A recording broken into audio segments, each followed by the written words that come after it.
What a bunch of familiar faces in, I would say, probably the friendliest town that I've been into. Everybody's been saying hello, and I didn't know how to react coming from the Northeast.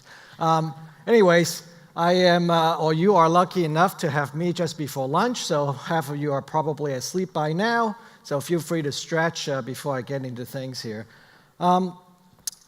I'm going to spend a few minutes talking about where I see the future is and how the digital world and the digital ecosystem is transforming the world and how the network is going to be reacting and how it's going to have to be constructed to, in order to be essentially what I call the nervous system of the new digital future.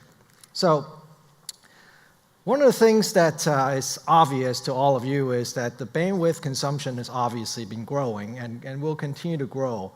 But we do see a bit of a shift going on in here in that today most of the things are asymmetrical traffic, consumption, download type applications that we see. But if you look further ahead, there are a couple of things that are starting to emerge in where we're seeing. In the same way that Uber is merging with the physical world where the digital ecosystem is driving differences in those cases, we are seeing that sensors and other things are now going to have to send a lot of information upwards, essentially into the cloud, before you get to a place where you can actually leverage that information. So the network is going to start to change in that it's not just going to have to be tuned to download massive amount of 4K video, Ultra HD, whatever version of information that you want in those cases, but indeed it needs to now be able to be interacting with the actual information and the physical world as well in the edge of the world. Now, we talked a little bit also about artificial intelligence, but what is the most important piece of being able to run an AI machine? It is, again, the information that it has, right? It's not just about the fact that you can run an algorithm and therefore it becomes so smart. Without the data and the information set, artificial intelligence is actually nothing at the end of that day. So think about the way that artificial intelligence is also going to change the way the world is going to work in the way that network needs to deliver that information. Now, for AI to actually react to that information, it needs to come in a relatively quick manner. You kind of heard Philip said that too earlier. It cannot just be done on a monolithic wait, a day later, 15 minutes later, and then you react. By then, things already passed. So we see that's going to drive a set of new networking demands that's going to have to be built differently.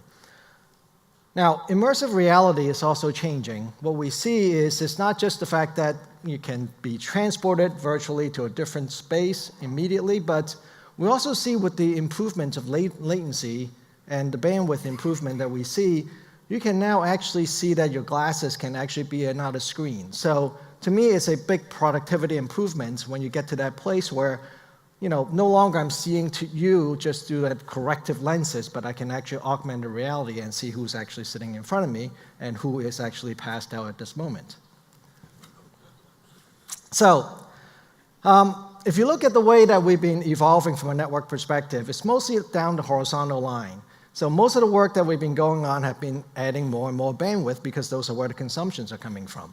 So that's all great. It enabled a whole set of applications that happens today.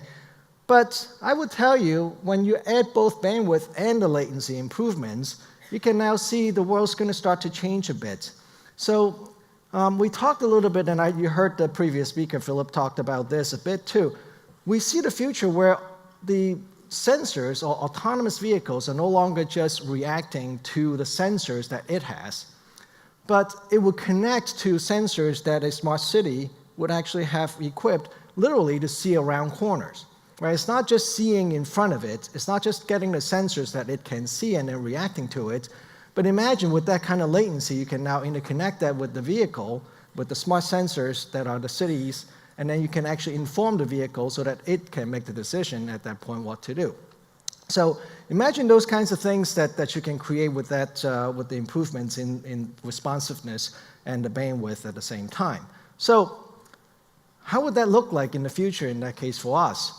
A network with that kind of importance of driving and being the nervous system for the digital brain, you would need to have the reliability, you're going to have to need the latency, but you're also going to need the flexibility and security that comes with it.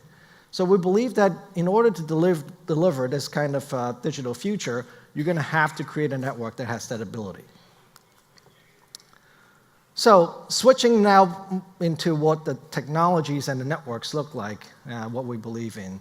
So we'll start off with, obviously, massive sets of fiber assets. We believe that you're going to put a lot of fiber in the ground in order to actually connect up either 5G nodes or whatever nodes that may be at the end of that access network. But we also see a set of shift in spectrum that I'm going to touch on a little bit more in a couple of slides forward. But we see that we're going to need to leverage spectrum beyond just the existing ones that we have today. We see that there are a lot of changes that are happening in that space, and I'll touch on that more later.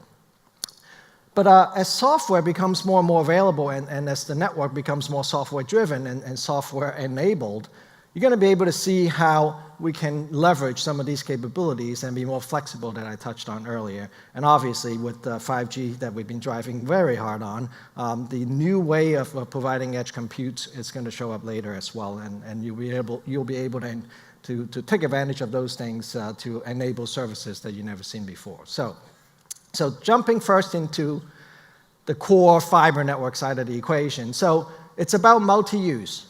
It's about the ability to drive multiple different types of connectivity into a single pipe and sets of fiber, whether it is for 5G DAS, whether it is for smart city IoT, whether it is for high-capacity services, or just plain old dark fiber. You got to be able to build this foundational fiber network for any kind of use. But even that, we also have cases where we have the passive optical network that we have deployed in the past. So what can it do? We can leapfrog that, right? The investment that's already made on fiber that are already put into the customer's homes, we can now jump it. Now, what do you see in that jump? It's no longer asymmetrical. It is as important it is to deliver that uplink bandwidth as it is for the downlink side. So this is why we're driving very hard in getting this linkage to be balanced both for uplink and downlink, because it's just as important. When I say balance, I don't mean it has to be 50-50. You just have to know that you can serve that uplink speed where the customer needs to send the data to the cloud. So switching to wireless a little bit. Now I'm allowed to talk about it a bit more. So as I said, in the past, we've been building networks with the low-band spectrum forever. So we have a deep coverage, in Verizon for providing the services that we have today. But you look at where it's happening, we've been shifting towards more of a mid-band and higher band approach. The mid-band portion of the spectrum is particularly useful for us because it brings capacity to where the demand is. Gone are the days where you just blanket your network with a bunch of low-band spectrum and therefore coverage is there. Those days are gone.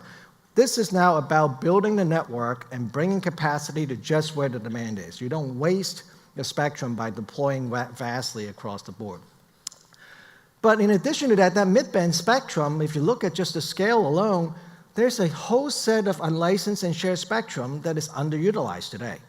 So we believe that you can take that spectrum and you can build a lot of LTE networks, but not just LTE networks, but private LTE networks that can actually enable IoT systems, whether it's in hospitals or in plants that need an automation, but yet it's very difficult for any CIO to run those applications on a Wi-Fi network because of the security concerns and otherwise. So think about those kind of capabilities when you have a common band that you can use globally and enabling that with LTE. So we see a big shift there as well. Now, there's a dotted line in the middle of this graph. The reason for that is the scale would have blown the other two charts away on the left-hand side. There is a huge amount of spectrum in the millimeter wave band that's not just the fact that it has the spectrum width, but there's also this little interesting things that when you go up in spectrum band, your antenna sizes actually shrink. So what does that tell you? That tells you that you have the ability to actually put a whole bunch of antennas together and provide a true massive MIMO experience that have parallel links going into it. So this is the kind of innovation that's been happening over the last 5-10 years, where now you can take this millimeter wave spectrum and take it for mobile use and not just for point-to-point systems that we have seen in the past. So you can see that the FCC have unleashed set of spectrum for that, and we are equipped to building that with the 5G system on top of that spectrum and all the other spectrum that we have as well. So going into cloud a little bit, if I haven't put you asleep yet. So on the cloud side of the equation, if you think about the way in which today's systems are done, right? Information is sent mostly to a few large-scale data centers. You know, where those things are. Well, now think about what I described earlier on. If the computation that I talked about was either a car driving by or an augmented reality where my head just swings from the left side to the right side, if I were to send that information to a cloud thousands of miles away, doesn't matter what my actual latency is at the edge of the network, by the time my head swings this way, the information that comes back to my glasses would have been at least 10 feet behind me. So think about the way that some of this computation needs to happen is no longer going to happen just at the base large data centers. It needs to happen at the edge of the network. So some of these things are not just autonomous vehicles making those decisions, but you can now put some of those information capability or those computational calculations at the very edge of the network and essentially making the cloud as if it's in your back pocket. So that's kind of how we envision the way that 5G is going to change the world in those cases as well. Not just the fact that you're going to have the connectivity capabilities, but we're also going to be able to enable it with the cloud capabilities right at the edge of the network. So we see that as a component of how important it would be as we move forward into the IoT world. Now, virtualization, we talked a lot about it all morning. But I would say that there are more than just the normal virtualization that we see in the network space that's going to get us into the automations and capabilities. But we think that it's going to drive a set of openness. So, one of the key aspects of software capabilities have been the ability to interconnect things, and there's a loose standard, if you will, out there, and you can kind of put things together, whether it's through API or just through the normal abstraction layer of the cloud. So we see this happening on the baseband and on the radio as well. So on the 4G side, we've been driving to open up that interface between the air interface, the radio, and the baseband units, and then essentially run the baseband units in, if you will, the mini data centers or mini clouds that I showed you on the previous slide. So we see that openness is an important factor moving into the future, not just in 4G, but also in 5G. Now, as we automate the network, there's some interesting things because not just to create and use artificial intelligence for other purposes, but I can use it also to automate the way network can actually operate.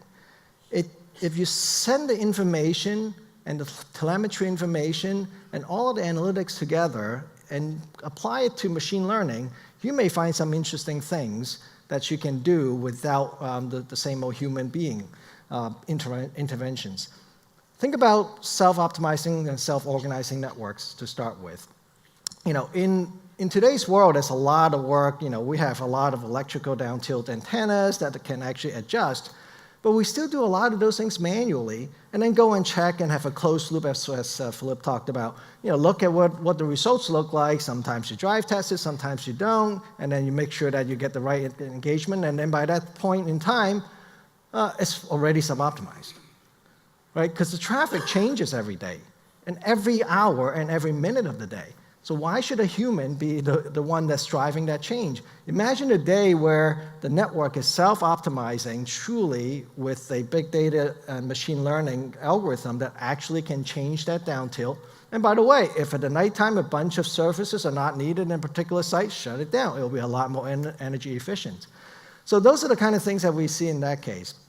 Now imagine even DNS. I didn't create this slide after this weekend's events, but I talked about the security aspect and what needs to happen, but if you take machine learning and recognizing patterns in DNS, I bet you it can do a lot in actually picking up and stopping malware in those kind of cases. Think about how those things can be done in the future. So that's another one. Now, one of the programs that we've been working on in Verizon is this Next-Gen Metro, which is essentially the ROADM network that we have. But in addition to that, we are not just upgrading it, but we are actually transforming and moving circuits off of TDM into an IP and Ethernet-driven transport.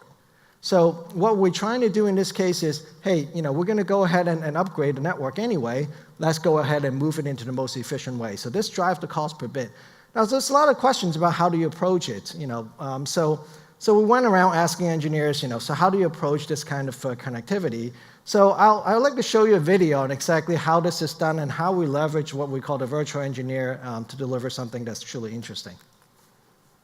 Good morning, everybody. What I'd like to show you here is a demonstration of how we're using this virtual engineer capability to speed up and enhance cost savings in a migration that we're doing in our wireline network.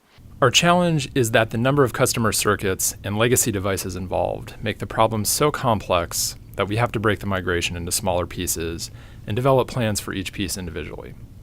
For example, we might develop plans for each central office or legacy device. Unfortunately, this causes us to miss efficiencies that only appear when analyzing the problem as a whole, and this limitation is exactly what the virtual engineer helps us overcome. Let me show you how this works using one LOTA from our network as an example. First, we'll start with a view of what the data looks like after we use a traditional method to analyze it. Here you can see 7,000 dots, one for each customer circuit in the LOTA, and they're plotted using a summary analysis of which legacy devices the circuit rides on. One thing that immediately jumps out from this analysis is a lack of patterns in the data, and this might actually seem to discourage the idea of looking at the data holistically.